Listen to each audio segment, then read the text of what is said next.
Hi అందరికీ welcome to my channel. నేను మీ తెలంగాణ అమ్మాయి. అందరు ఎట్లున్నారు? మంచిగా ఉన్నారా? మేమైతే మంచిగానే ఉన్నాం.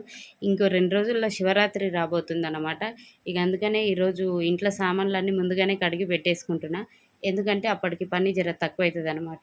నేను ఇప్పుడు ఈ సామాన్లలో పీతాంబరి గానీ, చింతపండు గానీ ఏం వాడట్లేదనమాట.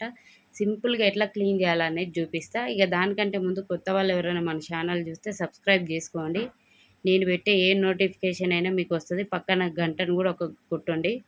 ఇక్కడ నా సామాన్లు చూసారా? దేవుడి సామాన్లు ఎంత నల్లగైనాయో. నేను దేవుడికి కొంచెం వత్తులు అనేవి పెద్దవి పెడతా. అట్లా చాలామంది పెడతారు.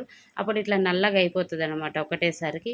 ఇక దాన్ని బాగా రుద్దాల్సి వస్తుంది. అట్లా రుద్దే పని లేకుండా సింపుల్గా 5 నిమిషాల్లో క్లీన్ అయ్యేటట్టు చూపిస్తాను అనమాట.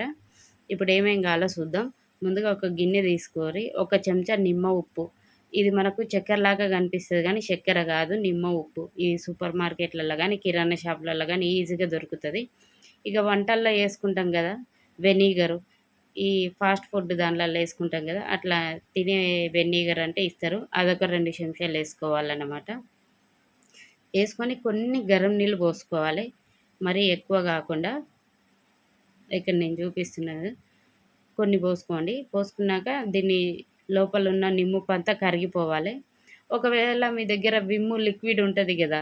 అదైనా సరే, విమ్ సోప్ అయినా సరే, ఇగ కొంచెం ఇక్కడ నేనేస్తున్నా చూడండి. ఇంతేసుకున్నారనుకోండి సరిపోతది. ఇప్పుడు దీన్ని దాంట్లో కలిసేటట్టు బాగా కలుపుకోవాలి. ఇంతే అండి. ఇంక దీంట్లో ఇంకేం అవసరం లేదు.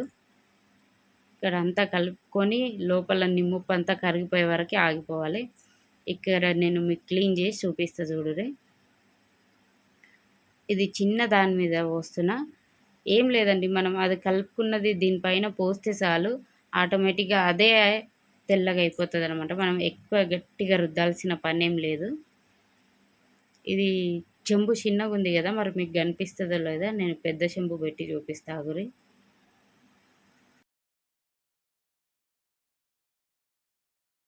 ఇక్కడ పెద్ద చెంబు పైనైతే పెట్టినా.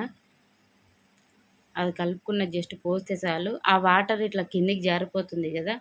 అక్కడే మీకు ఈజీగా తెలుస్తదనమాట మరకలనేది.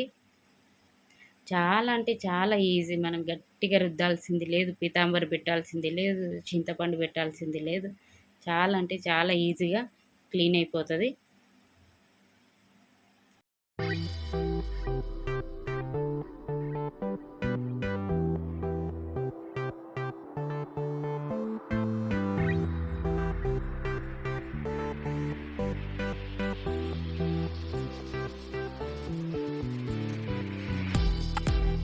మనం కలిపి పెట్టుకున్న వాటర్ అంతా ఈ చెంబుల పైన, ఇత్తడి గిన్నెల పైన అంతా పోసుకొని జస్ట్ స్క్రబ్బర్‌తోని ఇట్లా అనాలన్నమాట. మరి అనకపోతే కూడా బాగుండదు గదా! ఇట్లా అనేసి ఇగ అన్నీ కడుక్కొని చూపిస్తాను చూడండి. చూసారా? నేను జస్ట్ అది తోమితేనే క్లీన్ అనిపిస్తది. అట్లా మనం ఏవైనా చేసుకోవచ్చు. ఇత్తడి బిందెలు గానీ, రాగి బిందెలు గానీ, ఏవైనా సరే పూజకు వాడేవి గానీ, ఇంట్లో వాడుకునేవి గానీ చాలా అంటే చాలా బాగా క్లీన్ అయిపోతాయి. ఇక్కడ నేను అన్నీ కడిగి చూపిస్తాను చూడుర్రి. చూసారా? ఎక్కడ మరక అనేది ఉండదు. మనం ఒకవేళ ఇట్లా కడుక్కున్నాక ఒక కాటన్‌ది క్లాత్ బట్టి తుడుచుకుంటే సరిపోతది. ఇట్లా మంచిగా మనకు ఒక నెల వరకైనా సరే క్లీన్‌గా ఉంటాయి. ఈ టిప్ మీ అందరికీ నచ్చిందని అనుకుంటున్నా. నచ్చితే లైక్ చేయండి, షేర్ చేయండి, మా ఛానల్ సబ్స్క్రైబ్ చేసుకోండి. Thank you so much. Bye.